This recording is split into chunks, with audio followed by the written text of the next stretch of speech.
Аспанға қарап түкірме. Ібіліс періштелерге ұстаздық етіп жүргенде тәкаппарлыққа ұрынады. Бойындағы білімін қайда жұмсарын білмейді екен. Бір күні түкіре беретін әдет тауып алады. Көкте отырып, жерге түкіреді екен. Түкірігі тиген жерден насыбай өсіп шығыпты. Тәкаппарлығы көңіл көзін бітеп тастайды. Қазақта көзін шел басыпты деген тіркестің төркіні көңіл көзін шел басыпты деген сөзден туыпты. Бір күні мас болғаны сонша аспанға қарап түкіреді. Періштелер көктегі жәннат болған басын деп түкірігін қағып алыпты. Бұл ібіліске қызық көрінгені сонша, қанша періште болса сонша рет түкірген екен дейді.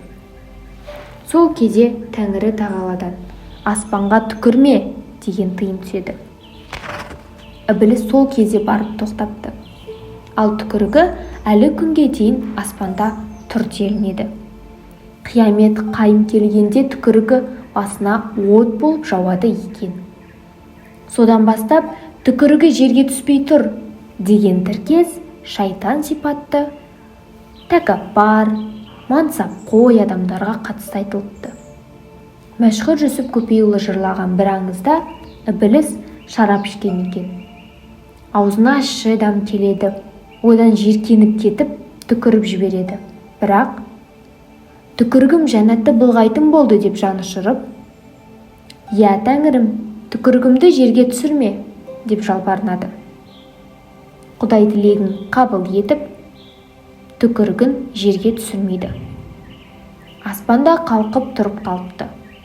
Қиямет қайымда сол түкірігі ібілістің басына от болып жауады деседі. Ойда жоқ болам деген бір күн харап.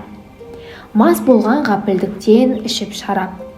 Түкірігім жерге түсіп қалмасын деп, түкірген созып мойнын көкке қарап.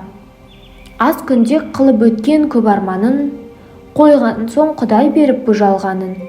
Түспеген түкірігі сонда жерге, Құдайым қабыл етіп ойға алғанын деп мәшһүр Жүсіп жырлайды. Халық түсінігінде аспанға түкіру Тәңірді ренжітумен бірдей екен.